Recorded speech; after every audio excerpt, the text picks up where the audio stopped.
পোদ্দার মশাই, ওকে ধরতে হবে, শীঘ্র করে চলুন। ধরাধরি করে আর কোনো লাভ নেই বর্দা, সে হয়তো এতক্ষণ অনেকে দূরে চলে গেছে।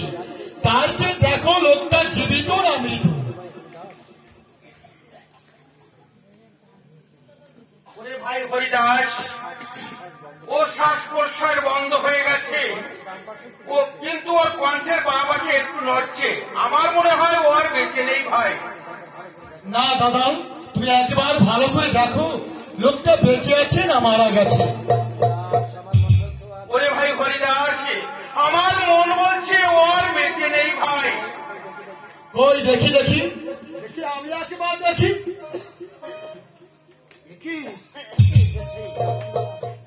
দেখি দাদা, এটা সেই হীরামন বালা।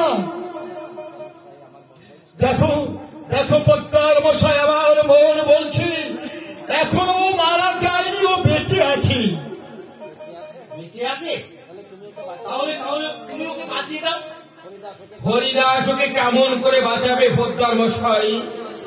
আর যদি ওই বড়জ পাগল বেঁচে থাকতো তাহলে সে বাঁচাতে পারত। আমাদের মরা গরু একদিন সে বাঁচিয়েছিল পোদ্দার মশাই। তাহলে এখন কি হবে কৃষ্ণদাস? ওই বালাদের আমি ভালো করে বুঝিয়ে দেব, একদিনের মরা আর একদিনের বাড়ির উপর ফেলে আসা ফল কত ভয়ানক। বালাদের কোনো দোষ নেই বর্দা, সব দোষ তো আমারই জন্য আজ ওর এই অবস্থা হয়েছে। তাহলে কি হবে ভাই? পারবি পারবি তুই ওকে বাঁচিয়ে তুলতে? জানি না বর্দা, আমি কিছুই জানি না, তবে আমি একটা কথা বলতে পারি।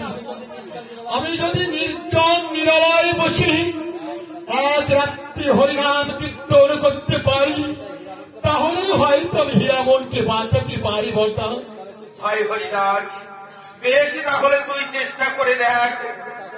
শুধু তাদের দোষ দিলে তো চলবে না ভাই, তুই সব সময় সেখানে যাতায়াত করিস। আর তাছাড়া কত দ্রব্যাদি নিয়ে আসে ওই হরি ভক্তগণ। ভক্ত বাঁচাও ভাই, ভক্ত বাঁচাও। আমি একটু চেষ্টা করে দেখি, তোমরা এখন যাও দাদা। হ্যাঁ চলুন পোদ্দার মশাই, আমরা বাড়ির ভিতরে যাই। আসুন আসুন পোদ্দার মশাই।